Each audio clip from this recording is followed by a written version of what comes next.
Good morning, good morning. The title of this morning's Daily Dose of Salt is Mixed Emotions.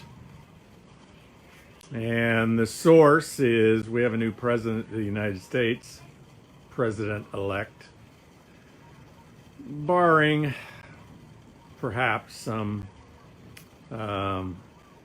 legalities that I guess potentially could overturn what the voting record is saying at the moment, but we'll let them all handle all that.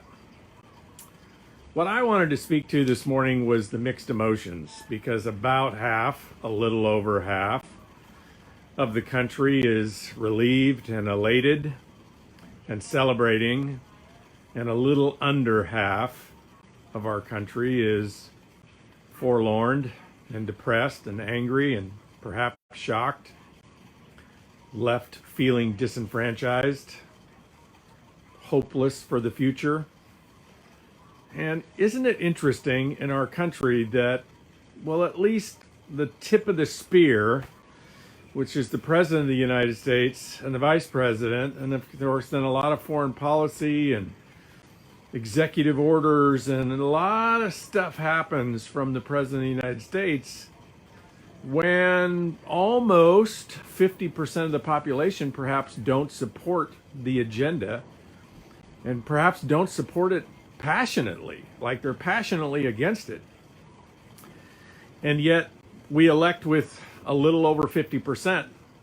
I don't have a better solution for how we pick the leadership of our country. And of course we have the checks and balances of the House of Representatives and the Senate, which it looks like that'll be in play. The Senate will be conservative, the House will be liberal, and the president will be liberal.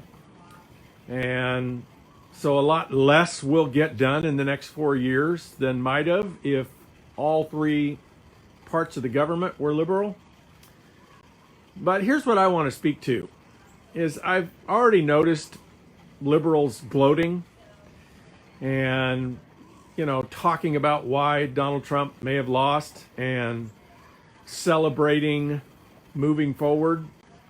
And I get that. I understand that. A lot of people were heavily vested in the election and promoting it on social media and maybe even being campaign operatives. And now you want to celebrate the win. But what I just wanted to bring attention to is the only way we're going to move forward powerfully as a country is somewhat together.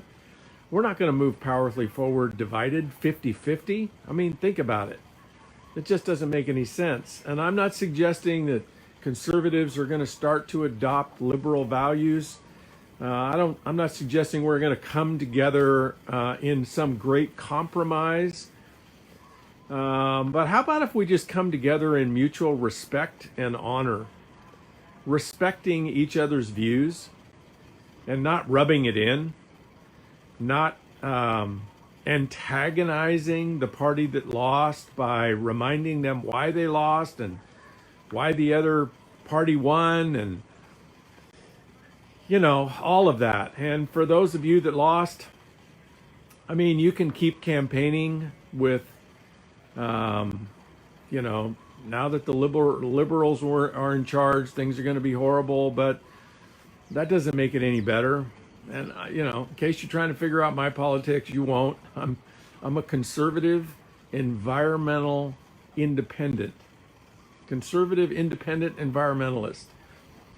And so I'm in the middle, and I share values with both sides of the aisle, which is a great place to be, because I don't have to get caught up in what some party decides ought to be the agenda, or who even some party decides ought to be elected.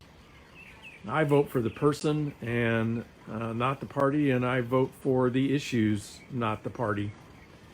And of course, we don't have anybody to vote for in the conservative, independent, environmental party, which leaves me disenfranchised. But the point of today's live is for us just to bring grace to the process. And I know I put a post up the other day that you might not think is graceful. Maybe you thought I was picking on Russia. Well, I wasn't picking on Russians, but I was certainly picking on Russia as a country in contrast to America, because as challenging as our democracy is and our country is, still the question you might consider is, where would you rather raise your children? And if you look at the last 100 years, even the last 200 years, sometimes the liberals are in charge, sometimes the conservatives are in charge, and we may, over the course, ebb and flow. But still, in the end, whether we're leaning liberal or we're leaning conservative, and some of the fringe, horrible things that may happen on either end of that spectrum, where would you rather raise your children? I can't think of a better place. Okay, you might say New Zealand. Okay, maybe. I'm not saying the United States is the only great country in the world, but in spite of our differences and in spite of our flaws and in spite of how we might be ebbing and leaning during one 4-year period, I would just encourage us all to bring gratitude to our lives, gratitude for where we live and where we get to raise our children, and bring grace to each other, because where you might be celebrating now, you might be the downtrodden 4 years from now. And do you want people rubbing it into you? Do you want people, championing the win? That doesn't bring us together. What brings us together is mutual understanding, mutual respect, understanding that we can have different viewpoints and still, embrace each other and respect each other and honor each other. And that's what our country needs right now.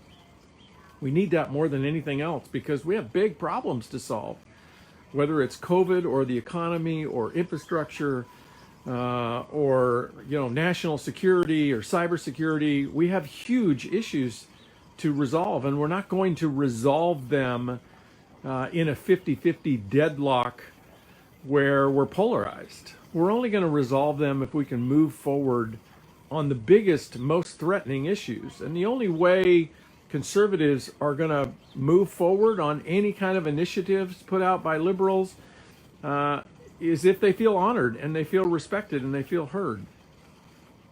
And that's my challenge for all of us today on this landmark day, where we have a new president and a new vice president, and a little over 50% of the will of the people carries, and a little under 50% of the will of the people doesn't.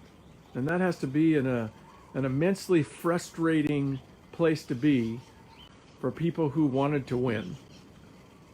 My win personally is that somehow I was fortunate enough to be born in the United States of America, and live here and be able to create opportunity here. And even though I don't have biological kids, raise my not so biological kids here in the United States of America, and live a life here. And I'm just immensely grateful that I'm not trying to do that in Russia or some other oppressive country in the world. And so for those people that don't agree with me, I seek to understand their viewpoint, to have empathy for their viewpoint, to respect and honor their viewpoint, to listen to them, to be curious about them, and to carry whatever wins I may have in life, whether it's my abundance or, even having the opportunity to live here in Hawaii, to carry that with grace and honor and respect for people that are less fortunate, whether they're less fortunate physically, financially, or less fortunate in the current election. That's my daily dose of salt. If you think it has value, share it. If you'd like to comment. Mary Jo, who I now know how to pronounce your name, thanks for being here this morning. Thank you, Charm. Charm, aren't we due for a catch-up? You seem to be hiding a little bit. Hello, Dawn. Hello, AC. Oriana. Thank you, Oriana.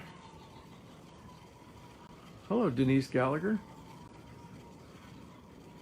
Hello, Anna Marie. Thanks for joining me. Hello, Mike. Trina. Hey, Mary Jo. Hello, Cindy.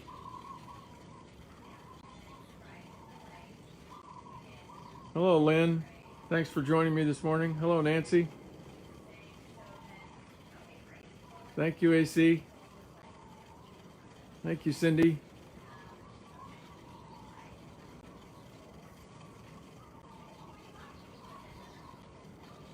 Great point, Tanya.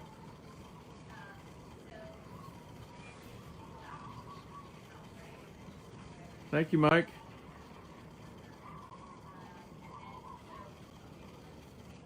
Yeah, I'm totally calm at the moment. And I'm a conservative on many issues. Not all, but many issues. And I'm totally calm. Why? Well, what good does it? And don't be thinking you know how I voted, because you don't. I'm totally calm because I have faith in this country and faith in democracy, and I have faith in the long-term vision, the ebb and flow of things, right? So as a conservative, what issues I may sacrifice on in the next 4 years? Well, maybe I've got them honored in the last 4 years, right? And maybe they'll get honored again in the next 4 years. And as a liberal, because I have liberal positions for sure. So maybe where those didn't get totally honored in the last 4 years, maybe they're going to get honored in the next 4 years, right? So it's a compromise, right? It's not my country. This is not my country. This is our country. I don't get to have things all the way I want it. This isn't a 50% country. It's bizarre, really, that the country is split 50%. But even given that it's split 50%, it doesn't belong to the 50% that want it to belong to them. It belongs to all of us. It doesn't belong to me. I don't get my way, right? This is not my sandbox. This is the United States of America. This is a country that was born from the lives, the sacrificial lives of millions of people, not me. I'm not even active military, right? If you're not active military, right? I'm not even sure we should be allowed to vote, right? What sacrifice have we made for our country? Now, I know some of us, not me, but some of us have made sacrifices for our country that aren't active military. But I don't know how they compare to active military. You may think about active military theoretically, but you strap a AR-15 on your back and go marching out into the jungle or the desert where people want to kill you. I didn't get that. That's paying a price to be an American. That gives you the right to vote. I don't have a right for things to all be my way. It's ridiculous. And so just think about maybe the price that you've paid to be an American, the price that you've paid for America to be America, and then ask yourself, what right do you have for everything to be your way? And yeah, I get you want it your way and you think it's right and right is right and all that, except that's not the way the world works. Right isn't right. There's always three sides to every story, right? There's your right, there's my right, and then there's something in the middle, perhaps. Anyway, enough of ranting. See you tomorrow.